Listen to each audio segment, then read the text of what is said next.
Olá a todos, sejam todos muito bem-vindos. Meu nome é Adel e nós vamos dar continuidade ao nosso curso de resistência dos materiais.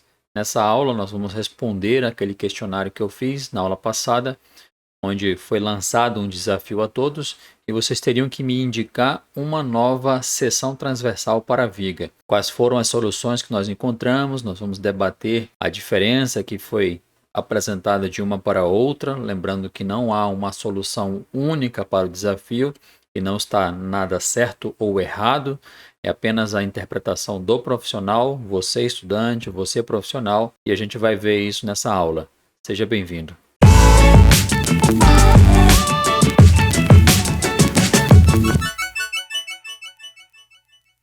Então vamos recapitular aqui o que nós já vimos, eu vou mostrar para vocês.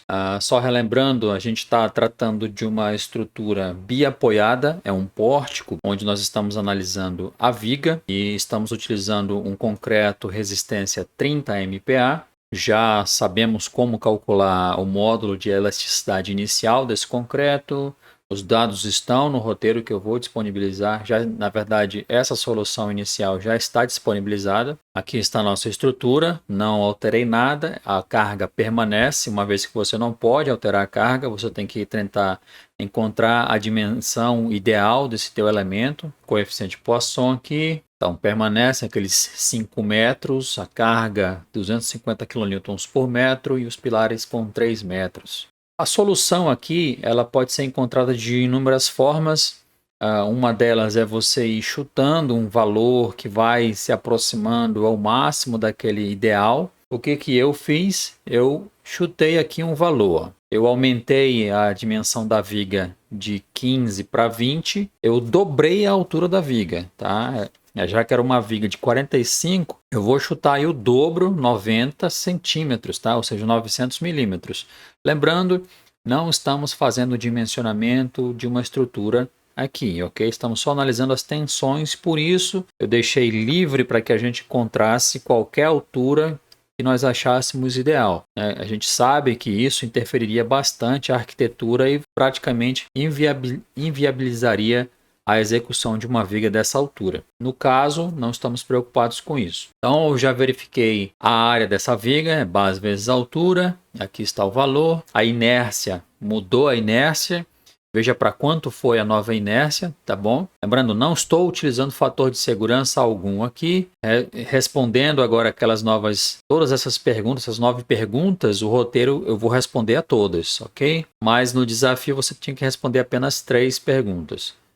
As resultantes RA e RB permanecem com 625 kN, não altera nada. O momento máximo não altera porque eu não estou considerando o peso próprio da viga. Uma viga de 15 por 45 é bem mais leve do que uma viga de 20 por 90, tá? Então, por isso que permanece o mesmo valor do momento fletor, porque não estamos considerando o peso próprio da viga. Quando você estiver dimensionando de fato uma estrutura, você vai considerar o peso próprio daquele elemento, de uma viga, de um pilar, de uma laje, ok? O esforço de cisalhamento permanece o mesmo, não se altera nada, as fórmulas que nós encontramos são as mesmas. O que vai mudar aqui? A flecha. Verifique quanto era a flecha no exercício inicial, a viga de 15 por 45, de 58 milímetros, quase 6 centímetros de flecha, uma flecha exagerada. Quando eu alterei aquela altura da viga, eu não estou preocupado aqui nem inclusive em executar uma viga tão cara que sairia essa viga, tá? Não é essa a nossa preocupação. Veja o quanto eu diminuí. Foi para 5 milímetros a nossa viga, tá? Ou seja, você passa a entender aqui o seguinte, um conceito de que a inércia das minhas seções transversais, ela vai influenciar bastante no comportamento da minha estrutura, do meu elemento.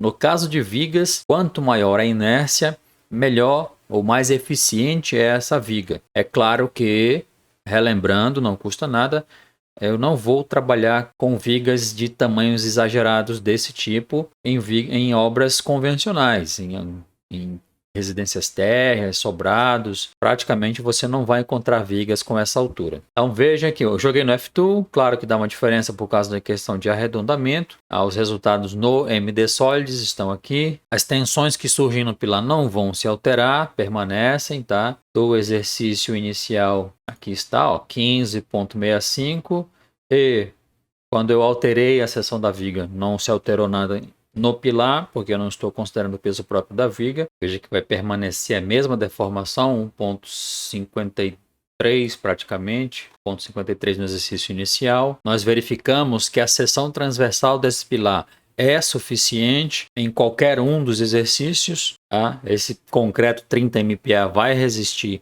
no pilar. Nós vimos que a viga não, por isso que eu propus o desafio para vocês. Agora aqui, ó, essa pergunta número 9 é a que a gente precisou refazer, né? Eu tenho aqui o meu momento máximo, que nós já havíamos calculado no exercício anterior.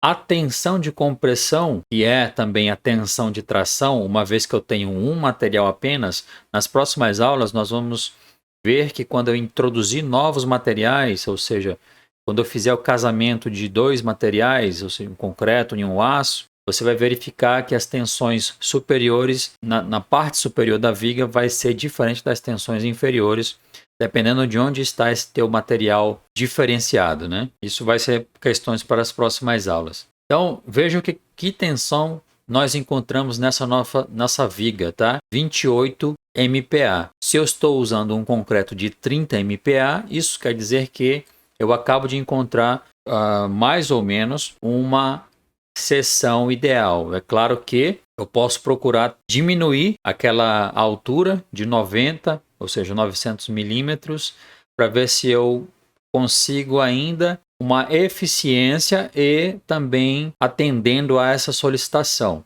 Claro que quando eu diminuir a altura da viga, vai diminuir a inércia e vai aumentar essa tensão. Será que uma viga de 85 passaria? Eu vou mostrar para vocês aqui. Então vejam que as tensões de compressão e tração no concreto, não estou preocupado com a resistência do concreto à tração. A gente sabe, não custa repetir, o concreto não é um material bom a esforços de tração. Não é a nossa preocupação. Então a gente acaba de verificar uma altura que pode ser a ideal, também com uma base de viga de 20, que pode ser a que nós estamos procurando, tá?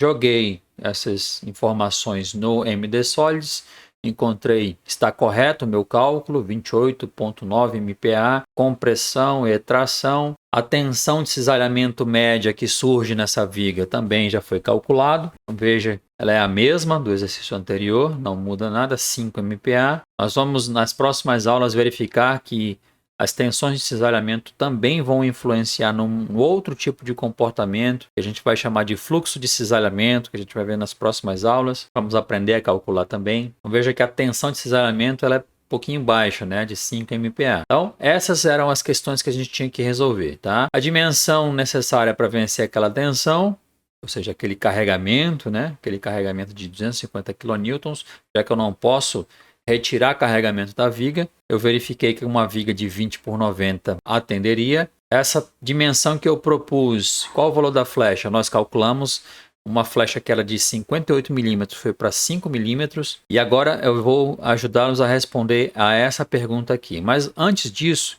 vamos fazer uma verificação. Se eu alterar a altura da viga para uma altura de 85, ou seja, 850 milímetros, será que ela passaria? Então eu vou alterar bem aqui, ó, 850, tá? É como se eu estivesse tentando diminuir a altura da viga para economizar, né? Já que eu sei, você profissional vai verificar que quando você consegue uma eficiência do teu elemento, você acaba economizando. Uma viga de 90 ficaria uma viga muito pesada e cara. Então, se eu ganhar aí 5 centímetros, já é uma economia. Baixei para 850, ou seja, 85 centímetros. Alterou a inércia. Aqui no MD Solids, pessoal, eu já faço a alteração, não preciso me preocupar mais com os cálculos. O próprio software já faz para mim. Então, veja lá quanto foi para quanto foi a inércia nova. Vamos ver quanto que surgiu lá de tensão nova, de tração e compressão. Olha a flecha. Quando eu diminuí a flecha, quando eu diminuí a altura da viga, diminuo a inércia, ou seja, o momento de inércia diminui. com isso aumenta a flecha. Era uma flecha de 5,4, foi para 6,4 milímetros, tá? Não deixa de observar aqui milímetros a unidade. Olha só, surgiu quando eu diminuí a viga para uma viga de 85 centímetros de altura, eu ultrapassei meu limite, o meu concreto não resistiu, ou seja, ele colapsaria, né? Essa viga, essa estrutura, em função da viga, entraria em colapso, tá? Então, aquela altura, já que eu escolho sempre trabalhar com múltiplos de 5, a viga ideal que eu encontrei, 900 milímetros de altura, ou seja, 90 centímetros, tá, de altura. Você pode encontrar uma outra dimensão. Eu posso alterar aqui. É claro que eu nunca trabalho, raramente eu trabalho com vigas maiores do que 25 centímetros de largura, tá? Porque acaba inviabilizando a obra. Lembrando, se eu estiver tratando de casas térreas e sobrados, mas se eu alterar aqui a dimensão, a base da viga, vamos aumentar aqui, vamos colocar uma viga de 25 centímetros de largura, ou seja, 250 milímetros, e verificar se ela passaria com aqueles 850. Ou seja, eu estou tentando verificar agora uma viga de 25 por 85. Tá? Você pode ter encontrado. Eu estou aqui verificando se iria passar. Olha lá, passaria. Tá vendo? 25 MPa de tensão, de compressão e tração. Ou seja, é uma solução possível também. O que nós precisamos observar nesse caso é o seguinte: qual é a área de viga, ou seja, qual é a área de concreto? Porque conforme você aumenta a tua área de caixaria, aumenta a quantidade de concreto que você tem que despejar, você tem que lançar naquela tua caixaria. Então aqui eu tenho uma área de 212 mil milímetros quadrados. 212. Vamos verificar aqui se eu manter 200 por 900. Olha lá, 180 mil. Então perceba o seguinte: sempre você vai ter que procurar uma dimensão ideal de modo a preservar também a execução dessa tua estrutura. Então veja que eu consegui reduzir a altura da viga, mas eu tive que aumentar a sua largura. Com isso, eu aumentaria o volume de concreto durante a minha concretagem, ou seja, eu encareceria a minha obra, ainda que eu tenha mantido a tensão ideal, não ultrapassei os 30 MPa, mas ainda assim eu não teria uma grande eficiência em termos de economia, ok?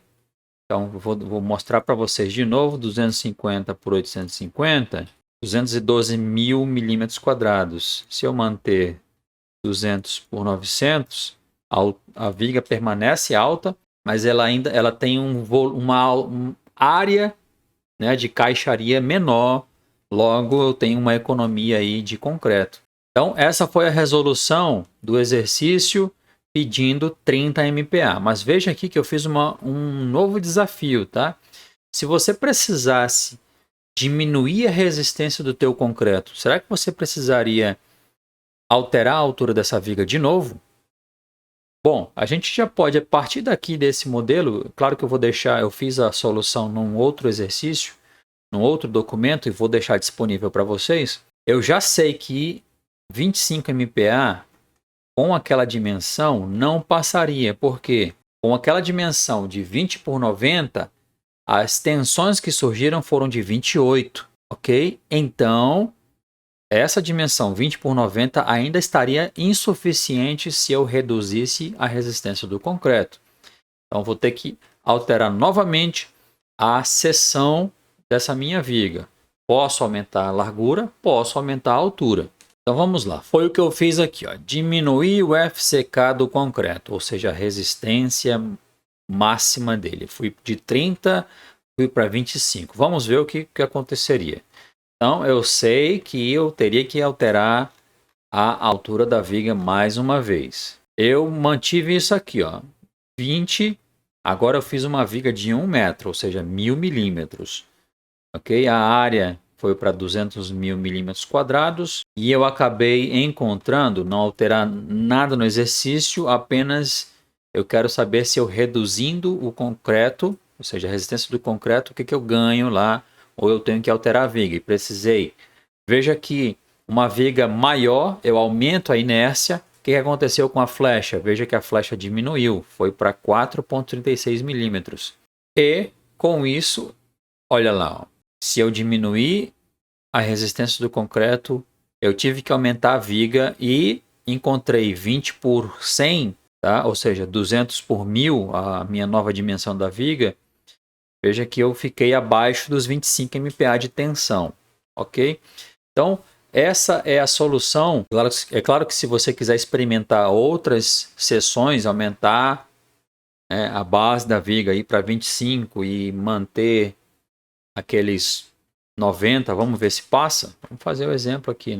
Lembrando que no MD Solids eu não preciso me preocupar em refazer os cálculos, eu só tenho que alterar a variável, já que eu declarei a fórmula corretamente. Vamos ver se 250 por 90, 900, né? 250 por 900. Olha lá, eu poderia simplesmente manter a altura e aumentar 5 centímetros na largura da viga. E aí eu atenderia assim, ó, 23 MPa de tensão, já que eu diminuí a resistência do concreto. Esse jogo não é um malabarismo, mas é uma forma de você, na disciplina, e entendendo que existem N soluções para o teu caso. É claro que na obra você vai tentar compatibilizar isso ao máximo, tá? Verificar sempre a arquitetura, se você está atendendo questões de portas e janelas. Não, raramente você vai tratar com uma viga maior do que 80 centímetros. A NBR, quando a viga passa de 60 centímetros, você já tem que colocar as costelas, né? Ou seja, é uma série de questões que a gente vai ao longo do curso falar um pouquinho. Quando a gente entrar em concreto, vai abordar e aprofundar mais. Quando nós formos para estruturas metálicas, nesse curso de resistência dos materiais, nós vamos falar bastante sobre o aço, sobre estruturas metálicas e dimensionar alguns elementos para eu te mostrar e para você conseguir dar os primeiros passos para entender lá na frente projeto de estruturas de concreto armado, estruturas metálicas, o concreto protendido, o concreto pré-moldado. Uma coisa que eu preciso alertá-los é o seguinte: eu não consigo, por exemplo, executar um pilar com um concreto de 25 MPa e uma viga com 30, tá? Uma estrutura convencional. Então, geralmente, nós usamos um concreto apenas, no máximo 2, quando você altera para fundações, 20 nas fundações e 25 no resto. Tá? Quando eu projeto, eu já uso uma classe apenas para toda a estrutura. Mas veja o seguinte, quando eu diminuir a tensão máxima no meu concreto, indo de 30 para 28, veja que a deformação do pilar aumentou um pouquinho. Tá? Quando ela era de 30, veja lá, ó, quando o concreto era 30 MPa, a deformação no pilar foi de 1,5 milímetros. Quando eu diminuí a resistência do concreto, aumentou a deformação no meu pilar. Tá bom? É só uma observação que precisa ser feita aqui para que a gente consiga aí finalizar esse desafio, fazer as devidas análises. Eu deixei aqui embaixo a verificação. Independente do concreto que você usa, as tensões internas não alteram-se, mas você tem que fazer essa observação para toda a estrutura novamente, uma vez que você diminuiu a resistência do concreto. Existem casos, e a gente vai falar mais especificamente na disciplina de concreto, mas às vezes você precisa fazer uma reanálise da estrutura, uma vez que o laboratório apontou que os corpos de prova não apresentaram o FCK esperado para aquela obra. Às vezes diminui um pouquinho, às vezes consulta o projetista, e aí vai passar, não vai passar, mas isso é uma questão para a gente discutir aí em aulas subsequentes. Se você não é inscrito no canal, se inscreva. Eu te agradeço muito a tua atenção, a tua participação aqui no canal. Você é super bem-vindo. Eu te desejo bons estudos, boa sorte e até a próxima aula.